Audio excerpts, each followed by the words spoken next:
통해서 남은 것, 남긴 것, 이런 제목으로 말씀을 함께 아침에 나누겠습니다. 무더운 여름이 지나면 가을이 찾아오겠죠. 가을 추수밭 사이를 지나 본 적이 있죠. 여러분, 가을 추수밭 사이를 지나가 본 적이 여러분 있었을 겁니다. 그냥 지나가는 자체가 마음이 풍요로워요. 넓은 들의 익은 곡실, 황금 물결 뒤칠 때, 어렸을 때 저도 이게 큰 집에 가면은 그 평택에 그 고모네 집에 가게 되면 한동안 그 가을에 가게 되면 무르익은 곡식들 사이에 이렇게 출렁출렁거리는 그 물결이 진짜 황금 물결이라고 말한 게 맞는 것 같아요. 참 그냥 그 자체가 풍요로워요. 농사가 풍년이 들어서. 근데 가을 추수 때 밭 사이를 지나본 적이 저와 여러분은 분명히 있을 겁니다. 추수를 기다리는 농부가 있습니다. 그리고 추수 때에 거두는 열매도 있습니다. 또한 추수에는 추수를 끝나고 난 뒤에 꼭 남는 것이 있습니다. 가을 추수를 연상하는 것이 오늘 본문에 그려진 세계입니다. 자, 풍요롭고 평화로운 풍경의 가을 추수가 아닙니다. 황급빛이 아닌 잿빛 들판입니다. 여러분, 오늘 본문은 심판을 말하고 있습니다. 심판을 통해서 남은 것은 무엇이고 남긴 것이 무엇인가? 저는 이 본문 말씀을 묵상하면서 나라 현실에 대한 마음도 교차가 되고 내 자신에 대한, 아니 내 일상과 내 주변에 함께하는 공동체의 모습도 한번 이렇게 묵상에 적용이 되는 부분들이 없잖아 있습니다. 특별히 한국교회의 현실, 그런 것 같습니다. 황급빛이 아닌 잿빛입니다. 심판을 통해서 그렇다면 남은 것은 무엇입니까? 그리고 남긴 것은 무엇입니까? 남은 것과 남긴 것의 차이는 오늘 본문을 통해서 우리가 살펴볼 수 있는 대목입니다. 다메섹은 다시 재건되지 못할 만큼 폐허가 되었습니다. 그리고 그를 의지하던 이스라엘도 옛 영광의 자취만 남긴 채 사라질 것입니다. 유다를 노력한 대가입니다. 유다가 의지한 하나님을 무시한 대가입니다. 하나님의 심판이 지나간 자리엔 남는 것은 아무것도 없습니다.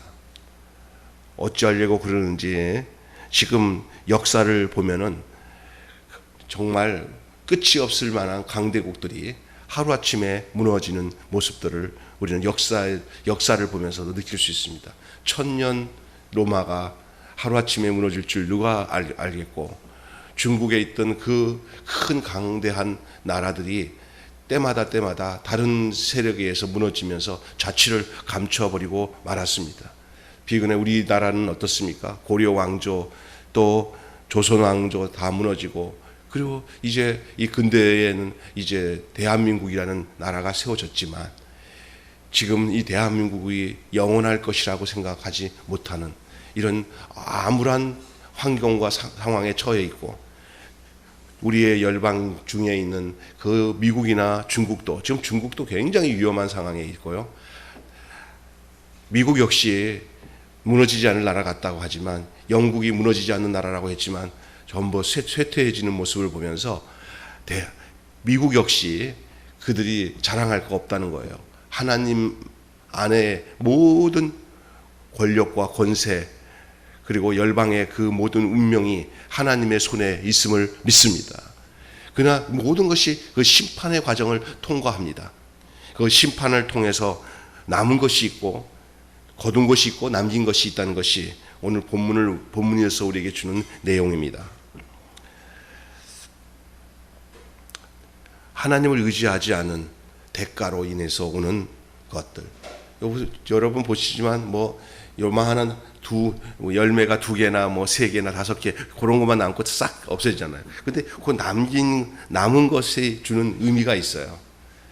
하나님은 망해도 완전히 망하게 하지 않고 그 남은 자들을 남겨서 또 다른 시작을 하는 것이 그 하나님이 우리에게 남겨준 그 모든 역사의 내용들이에요. 다 완전히 망한 것 같아도 망하지 않아요. 심판이 완전한 심판을 하는 심판이 아니라 징계나 그 심판을 통해서 다시 새롭게 시작하기 위한 새 출발의 심판이었던 것을 기억하게 됩니다. 거둔 것이 있잖아요. 안정과 평화를 바라며 이방의 풍요의 제의를 받아들였지만, 풍요의 제의를 받아들여 10절에 보시면, 이건 꼭 읽어보면 좋겠습니다. 17장 10절에 보면은 이렇게 되어 있습니다. 이는 네가 내 구원의 하나님을 잊어버리며 내 능력의 반석을 마음에 두지 않은 까닭이라. 그러므로 내가 기뻐하지 않은 나무를 심며 이방 나무 가지도 이종하는도다. 거둔 것은 풍요의 결실이 아니라 도리어 상처와 상실입니다. 하나님을 떠나서 다른 것과 이종하고 다른 것들을 받아들임으로 풍요로워지는 것들은 결국 그 뜻대로 되는 법이 없고 도리어 그것으로 인해서 더 상처와 상실만 남을 뿐입니다. 옛 영광도 명성도 일상도 삶의 터전도 다 잃어버리게 됩니다. 하나님을 떠나서 추구한 것은 모두 다 무의로 돌아갈 것입니다. 말씀 전하다가 가슴이 아파서 나누고 싶은 것은 이 나라 이 민족이 어찌 이 말씀대로 진행하고 있는지 가슴이 아플 따름입니다. 더 이상 언급 안 해도 여러분이 우리나라 현실과 교회 현실과 이 나라 권력의 현실을 알고 있기 때문에 더 이상 얘기하지 않겠습니다만은, 이 본문 말씀과 한번 비교해 보시고 이들의 심판의 과정이 흐르면서 나타난 이 이사야의 이야기가 꼭 우리에게 하는 얘기처럼 경고의 말씀과 예언의 말씀으로 들려지지 않습니까? 다 잃어버립니다. 옛날에 이런 말 있죠. 공동탑이 무너진다는 말처럼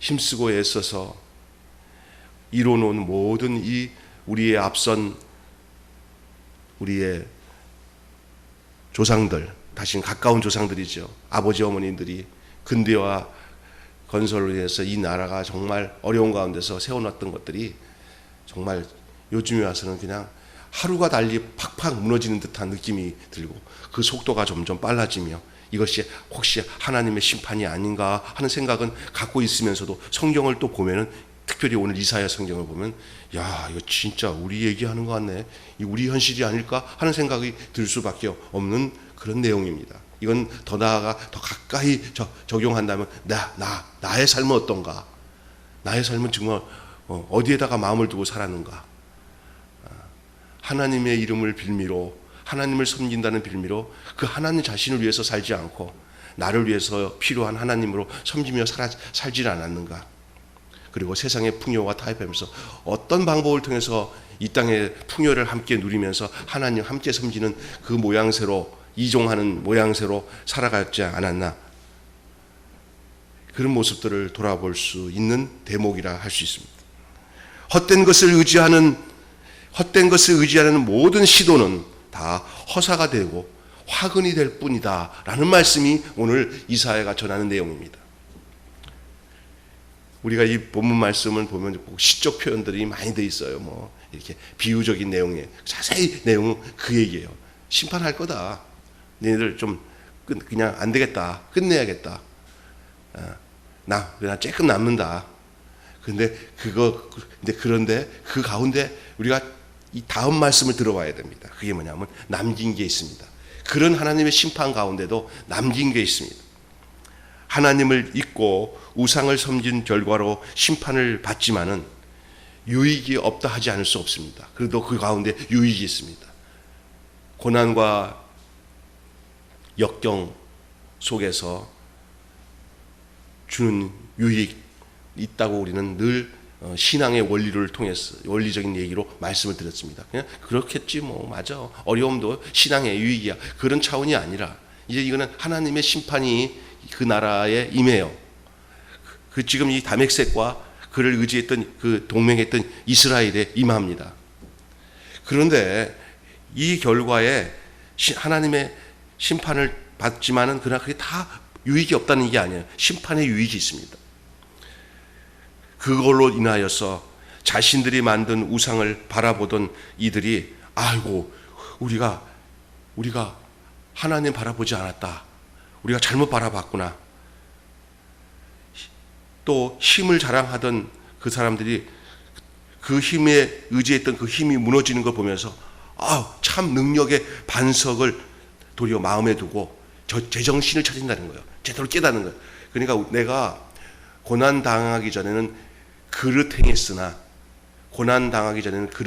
내가 고난 받기 전에는 그릇 행했으나 고난을 통해서 주의 율례를 배웠다 하는 말처럼 이 심판의 과정 속에서 전혀 없는 게 아니에요. 전혀 없는 게 아니라 도리어 거기서 망가지는 그 나의 모든 계획과 나의 모든 욕망과 내가 추구했던 모든 목적이 다 무너져요.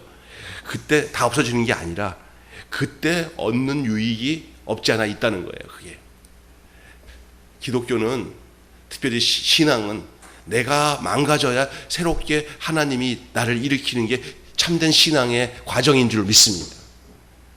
그가 안 무너진 상태에서 내 노력, 내 의지, 내 능력 가지고 하나님을 섬기려고 할수록 그게 포장된 가짜 그리스도인들을 양산하는 거예요. 요즘 지금 많습니다. 그리스도 예수가, 하나님이 진짜 우리에게 최고의 영광이 되는가? 아니면 예수 그리스도의 이름을 이용해서 내가 내 속에 있는 속셈인 욕망을 자랑하기 위해서 내가 주를 이용하면서 그것이 신앙인 것인 줄 알고 포장하는가? 그러나 그런 상황에 있는 사람들에서 하나님 만홀히 여기지 않고 속지 않으시고, 하나님은 철저하게 이 이스라엘 백성과 이 다메섹을 심판했던 것처럼, 아시리아를 심판했던 것처럼 우리 하나님께서 그렇게 심판하신다는 거예요. 근데 그 심판당함이 유익이 없지 않습니다. 심판당할 때 깨닫습니다. 처절하게 심판당하는 것이 필요할 때가 있습니다. 그래야 새 판이 짜집니다. 새 생명이 이루어지는 것입니다. 이스라엘 그들이 오늘 본문에 이런 것이 남는다. 그 하나님의 심판 속에서 다 거둬가고 다 없어져도 하나님께서 이스라엘 백성들의 마음속에 능력의 반석을 마음에 두게 될 것이다. 능력의 반석을 마음에 둘 것이다. 10절에 저희 전에요, 돌아가신 어머니께서, 저희가 집이 좀 큰 집을 살았어요. 아버지가 그 당시에는 그래도 구청에 다니시면서, 그래서 그 당시 그 동네 철거민촌에서는 우리 아버지가 우리 집이 제일 컸고 제일 잘 살았어요. 그런데 저희 아버님이 뭐 여러 가지로 실수를 범하고, 또 우리 어머니 요즘 같으면 우리 어머니가 용서하지 못할 그런 죄를 저질러서 요즘 같으면 안 산다 할 거예요. 그냥 그 당시에는 자식들 생각해서 그 망가진 시점에서도, 아버지를 다시 이렇게 거둬들이지 못할 실정에서도 우리 어머니가 재산을 생각 안 하고 그냥 아버지 한 분만을 선택하고는 그 모든 것을 다 없어진 상태에서 다시 시작했어요. 그러니 그 다음에 그렇게 교회 가자 그래도 교회 안 가시던 아버님이 부흥회에 따라 나오셔가지고 부흥회에 한번 일주일 참석하시면서 교회 가기가 처음에는 싫어하시면서 뭔가 막 끌려가가지고 계속 그 앞자리에 앉으면서 뒤집어져가지고 그게 다 자기 하는 말 같다고 우리 엄마한테 막 그러다가 나중에 보니까 하나님 말씀인 줄 알고 뒤집어져서, 그래서 예수를 믿게 되었고 교회에 충성을 다하게 되었어요. 뒤늦게. 그렇다고 해서 온 성격이 확 바뀌어져서 천사가 되거나 하지는 않아요. 그 성격 안 바뀌더라고요. 그러나 구원에 대한 거, 하나님을 믿는 거, 하나님 두려워하는 거, 하나님 안에서 사는 거, 이런 것들을 알게 되었어요. 그래서 그 동네에서 가장 그 어려운 동네지만 아버지는 그래도 직장이 그래도 계속 구청에 다니시고 해서 뭐 교회에 필요한 부품 같은 거는 아버지가 다 사다 놓고 하니까 목사님이 얼마나 좋아하는지 몰라. 나는 형이랑 나랑은 가난해진 한순간에 가난해진 현실 앞에서 막 넋두리 하다 보면 어머니가 하는 말씀이, 야, 그 재산이랑 아버지 영혼이랑 바꿨다. 어머니는 그걸로 충분하게 위로를 받고 그것으로 남긴 것을, 하나님이 남긴 것이 바로 아버지의 영혼이고 구원받은 거고, 하나님으로 자리 이동하기 위해서 그 많은 재산이 그것이 지불되었다고 생각하면서 하나도 그 없어진 재산에 대해서 아까워하는 모습을 보지 못했습니다. 깨달은 거예요. 저 역시 그때 그 어머니가 남긴 그 말이 깨달은 즉시부터는 아버님이 돈을 다 날려고 우리 이렇게 고생시켰다는 것에 대한 그러한 원망과 불평이 그 한 순간에 사라지더라고요. 맞아. 아버지 지옥 갈 거 하나님께서 그거 다 탕진하고 회개시켜서 돌아오기 위해서 지불하는 건데 그냥 조금 옹색하게 살면 어때 하면서 그러나 조금씩 지나니까 다 그게 회복이 되더라고요. 회복이 남긴 것이에요. 여러분 이런 말 많잖아요. 그거 없어져서 그 사람 구원받은 거야. 그 사람 그 성적 좋아졌잖아. 옛날 개파제차 그 환난과 고통에서 그 사람 심판받아서 병원에 갔다 죽다 살아나왔잖아. 그 사람 됐어. 하나님이 하신 거. 다 남기는 겁니다. 하나님은 그런 과정을 눈에 보이는 현상적으로 물리적으로 당하지 않은 상태에서 그대로 있는 데서 나는 죽을 놈이라는 거 말씀 안에서 깨닫고 난 뒤에 내가 망가진 하나님의 말씀에 심판을 받는 과정을 물리적으로 받지 않고 현실적으로 받지 않고 말씀 안에서 받기를 원하십니다. 그래서 저는 이런 거예요. 그렇게 환경으로 막 뒤집어져 가지고 감옥에도 가고 막 어려움 당하고 사기도 당하고 그래서 아이고 하나님 나 왜 이렇게 만들었습니까? 그래갖고 그렇게 해갖고 망가져 가지고 다시 하나님 찾는 것은 굉장히 불행한 거예요. 그래도 그도 행복한 거죠. 하나님이 그걸 버리지 않기 위해서 그런 방법을 쓰시니까. 그러나 더 좋은 것은 오늘 제가 여러분에게 전하는 이 이사야 말씀을 잘 받아들이고 민족이나 가정이나 개인이나 말씀 앞에서 나는 하나님 앞에 심판받았습니다 하고 그 사실을 그것을 동일시하고 그 사건을 그 이야기를 이스라엘의 민족과 그 아시라의 그 다메섹의 그 심판의 모습을 오늘 우리의 문제로 알고 그걸 받아들이고 난 뒤에 거기서 다시 새롭게 시작할 수 있는 그것이 있다면은 남긴 것의 축복을 갖는 사람인 줄로 믿습니다. 바로 그렇습니다. 시련을 거치면서 달라진 마음, 달라진 시선. 전에는 그런 생각 못했어요. 그러나 이제는 알게 되었어요. 속지 마십시오. 하나님의 뜻을 역주행하면서도 무사하고 무탈할 것이라고 하는 생각 말입니다. 거기에 속지 마십시오. 내가 하나님 떠나도 잘 돼. 나만 그러냐. 더 잘 돼. 그렇게 생각하면서 거기에 안전하게 간다고 생각하는 사람들이 얼마나 많은지 몰라요. 왜 기독교인들이 처음에는 예수 믿고 안 되는지 우리 온전히 살다 한번 살아보니까 구원은 보장받았는데 죄 짓는 건 대충 저도 크게 하나님이 심판 안 하는 것 같아. 그러다 보니까 무뎌져서 다시 옛날 생활하는 것처럼 예수를 믿는다고 하면서 하나님을 믿는다고 하면서 사는 것은 옛날처럼 계속 살아요. 옛날과 돌아갔어. 옛날 상태로. 그리고 옛날에 나 그때는 두렵고 떨림으로 하나도 죄 안 지려고 했는데 꿀꺽꿀꺽 같이 죄 져보니까 별 상관이 없네 하는 사람들이 많아요. 어느 순간에 이거 그냥 교회 가는 거나 하나님 믿는 게 귀찮네. 요즘에 코로나 때문이니까 교회도 안 갔으면 좋겠네 하고 그냥 왜냐하면 당장의 심판이 없는 것 같고 또 그거보다 더하게 하나님 뜻을 역주행하고 사는 사람들이 더 잘 사는 모습이 그냥 끝까지 가는 것 같으니까 그냥 포기해버려요. 그냥 그거 쏟는 거예요. 인생이 너무 길다고 생각하는 착각에 빠진 거예요.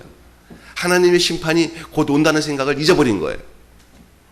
속단하지 마십시오. 심판의 목적이 파괴나 파멸 자체가 아니라 심판의 목적은 회개고 회복이고 정결이고 변화라는 사실을 잊지 마시길 바랍니다. 그러니 우리가 살아가는 동안에 당하는 어떤 심판을 무서워하지 마셔야 돼요. 심판 받아야 돼요. 도리어 딱 심판을 받아서 그가 새로운 사람이 된다면은 그때부터는 그것은 새로운 시각으로 봐야 됩니다. 내가 요즘에 이렇게 교제 나누고 이렇게 이제 스카이프로 이렇게 교제 나누는 분들 중에 정말 자기의 인생의 것을 다 오픈하는 미국에 있는 어떤 누님 한 분이 다 얘기하더라고요. 근데 그분이 그 이야기를 다 들어보면은 내가 예수 안에서 그가 예수님 안에서 새로운 피조물로 바른 내 눈이 없으면은 와 그렇게 살았어. 아우 지저분한 여자 아니야. 와 그럼 그렇지 참 하나님 은혜 크기도 크구나. 이런 식으로 보면은 웃기는 거예요. 얼마나 그 고백이 아름다운지 몰라요. 그리스도가 새롭게 해주시는 거예요. 심판을 받은 거예요. 본인은 그 심판을 받아서 정말 죽을 것 같은 곳에서 감옥 같은 데서 나왔어요. 그리스도를 만난 거예요. 그러나 이제는 거기에 매이지 않습니다. 만약에 그 과정이 없었으면 지금도 우쭐대면서 온갖 잘난 체하면서 살았을 거라는 거예요. 하나님은 우리가 이 땅에 살아가면서 기억해야 되는 것은 하나님의 때로는 심판은 우리를 진정으로 회복하는 거예요. 어떤 사람이 몰래 우리 목사님도 아시는 유명한 찬양 사역자가 있어요. 정말 아름다운 사람이에요. 곡도 아름답게 써요. 목사님이 저보다 더 잘하는 사람이에요. 그런데 저도 굉장히 좋아하던 사람이에요. 근데 이 사람이 가정 다른 이게 불륜을 저지르고 다른 기대고 이혼을 해버렸어요. 그것이 숨겨져서 그냥 끝까지 숨긴 채로 그 사실이 숨긴 채로 죄를 지고 갔다면은 얼마나 그 사람은 불행했겠어요. 그것이 드러나서 세상에서는 정죄거리가 되고 심판거리가 되지만 지금은 그것이 정말로 자기가 그것을 통해서 하나님 앞에서 나는 죄인입니다. 나는 정말로 하나님 앞에 망한 사람입니다. 고백을 하고 새롭게 산다면 그것이 그 사람에게 진짜 살 길이에요. 그것이 진짜 축복이에요. 그것이 남긴 거예요. 오늘 이런 상황에서 자유로울 사람 하나도 없어요. 다 거기에 해당돼요.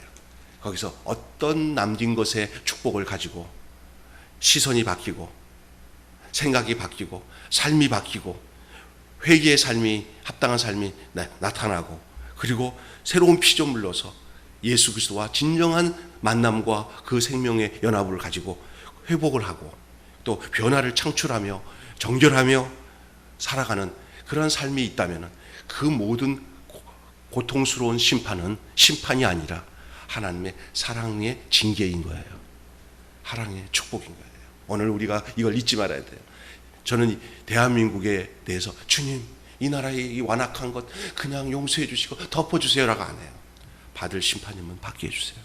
백성이 무지해서 하나님 없이 생각하고 행동해서 나중에 깨닫더라도 하나님 남긴 것이 있고 남는 것이 있을 거라고 저는 믿습니다. 주님 거기에 우리가 시각이 바뀌고 삶이 바뀐 그 존재로서 남긴 것으로 존재할 수 있는 사람 되게 해달라고 그렇게 기도했어요. 이 본문을 통해서 그렇게 기도밖에 안 나오더라고요. 우리 뜻대로 이래도 우리를 보호해 주세요. 우리를 망가지지 않게 해주세요.